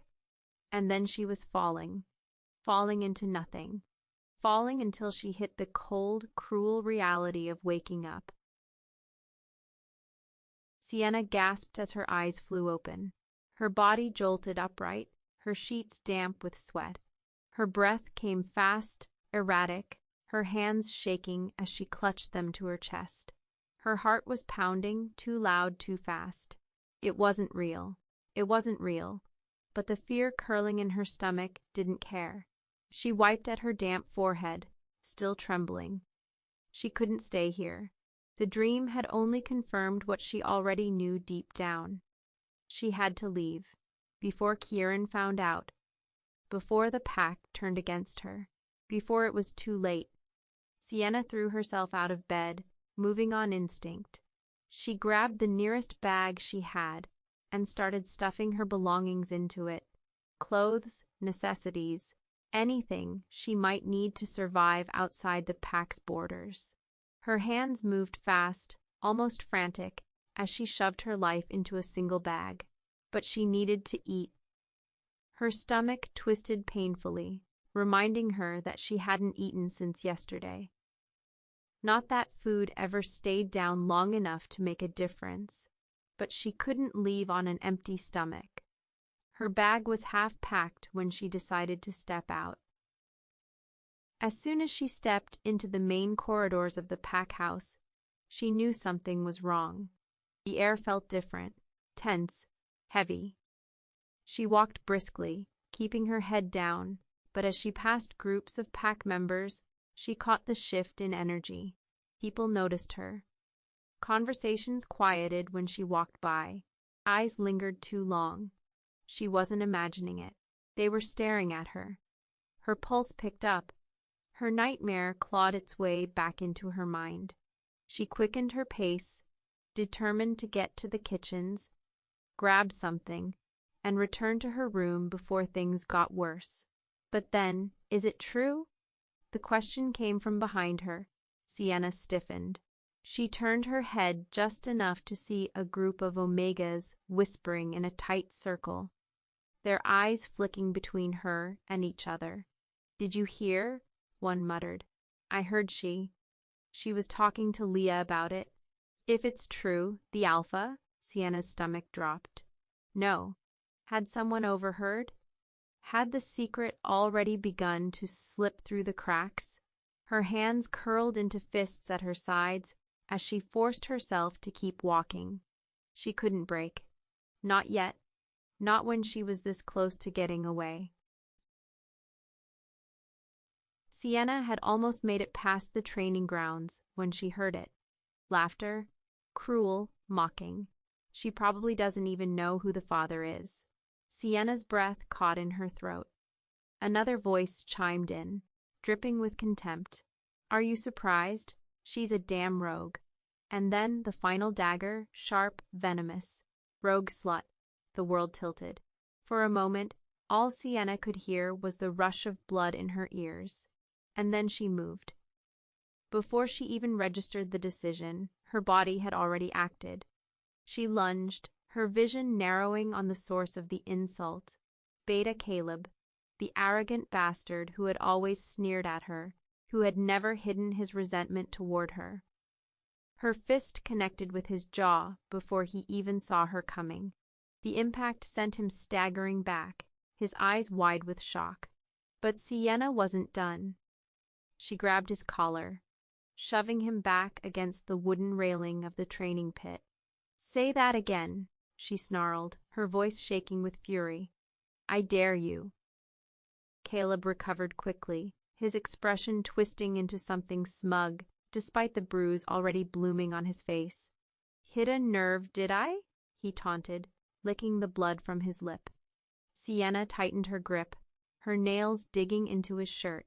But before she could land another hit, strong arms yanked her back. "Enough!" The voice of a senior pack member cut through the tension, and suddenly, the onlookers jumped in, pulling her away before the fight escalated. Caleb smirked, wiping his mouth. "Guess we know why you were trying to hide it," he sneered. Sienna's body trembled with rage, but she let herself be dragged away. There was no point. Not now. She had bigger problems. Meanwhile, Kieran was in the healer's quarters, discussing another pack member's recovery when the healer turned to him, an easy smile on her face. "You should make sure she eats more Alpha. She needs to stay strong for the pup." Kieran barely heard her at first. Then the words sank in. His entire body locked up. The air in the room shifted, heavy with sudden tension. Slowly, he turned to face the healer. "What did you just say?" The healer's smile faltered. Her eyes widened slightly, and in that moment, Kieran knew. She had assumed he already knew. She had just made a mistake. The silence between them stretched, thick and suffocating. "Sienna." Kieran's voice was dangerously low. "She's pregnant?" The healer swallowed hard. "Alpha I." But it was too late. Kieran didn't wait for an answer. He turned on his heel and stormed out of the room, his mind a whirlwind of emotions. Sienna had just thrown the last of her things into her bag when her door was suddenly kicked open. She jumped, heart slamming against her ribs as Kieran filled the doorway. His presence was overwhelming, his silver eyes burning with fury, his breath heavy, his fists clenched at his sides. "You weren't going to tell me?" His voice was rough, strained, barely holding back the storm raging beneath it. Sienna felt her stomach twist. She had known this moment would come, but she hadn't expected it now. Not like this. Kieran, were you going to leave? His gaze flicked to her half-packed bag, and something in his expression darkened. Sienna opened her mouth, but nothing came out. Kieran let out a bitter laugh, shaking his head. Of course you were, she bristled. I didn't know how to tell you. His jaw tightened. You didn't think I had a right to know? I was scared, Kieran, she snapped, her own emotions breaking free. I don't, she exhaled sharply, her voice unsteady. I don't know how to do this. For a moment, the anger between them simmered into something raw. Kieran ran a hand through his hair, exhaling hard. And you thought leaving was the solution? Sienna swallowed. I thought, if you knew you'd, she hesitated. She couldn't say it. She couldn't admit she had been terrified he wouldn't want this, wouldn't want her. Kieran's expression flickered just for a second, just enough for her to see the hurt beneath his frustration. And then his voice softened. You think I wouldn't want my own pup? Sienna looked away. Kieran stepped closer, his voice quieter now, but no less intense. You don't get to decide that for me, Sienna. A long silence stretched between them, filled with unspoken emotions. This wasn't just about the baby. It was about everything, their past, their fears, the things neither of them had ever dared to say aloud. And now, there was no running from it. The tension in Sienna's room was suffocating, the air thick with everything they had just thrown at each other. But before either of them could say another word, a commotion erupted outside. Raised voices, angry shouting. Kieran's head snapped toward the door. Sienna could feel it too, that shift in energy, the unmistakable pulse of discord rippling through the pack house. Without another thought, Kieran turned and strode toward the entrance, his posture stiff, controlled. But Sienna knew that beneath the surface, the storm was brewing. She hesitated for only a second before following him. When they stepped outside, the sight that greeted them sent a wave of unease through her. A crowd had gathered in front of the Omega quarters. At least a dozen wolves stood in a loose half-circle, their faces twisted with judgment, curiosity, and resentment. Whispers moved through the group like wildfire, their voices carrying in the night air. So it's true.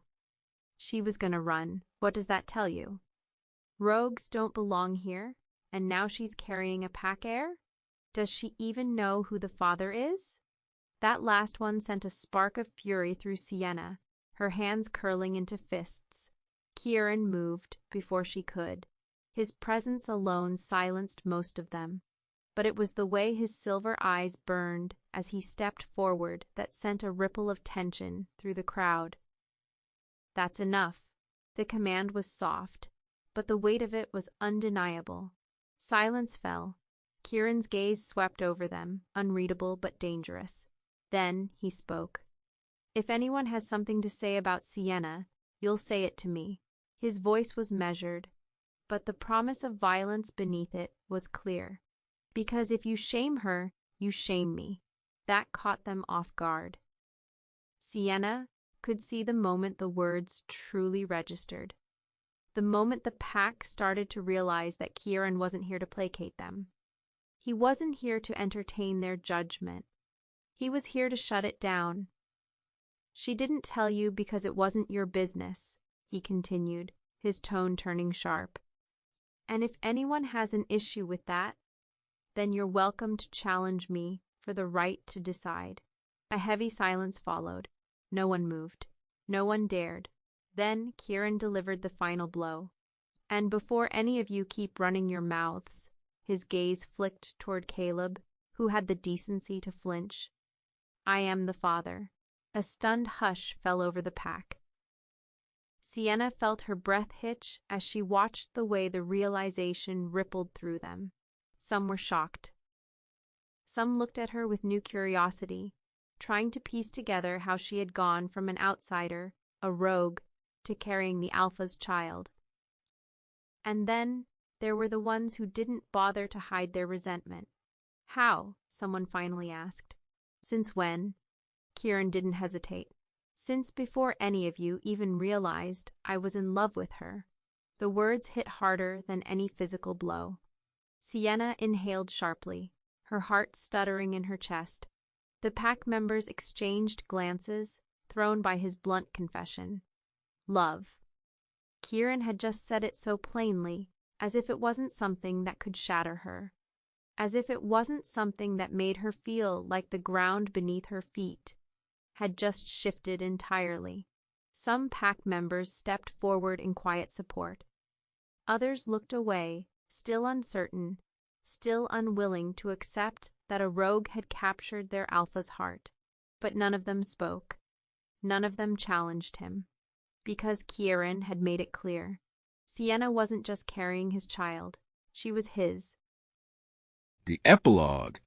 Sienna stood at the edge of the pack house balcony, cradling the tiny bundle in her arms.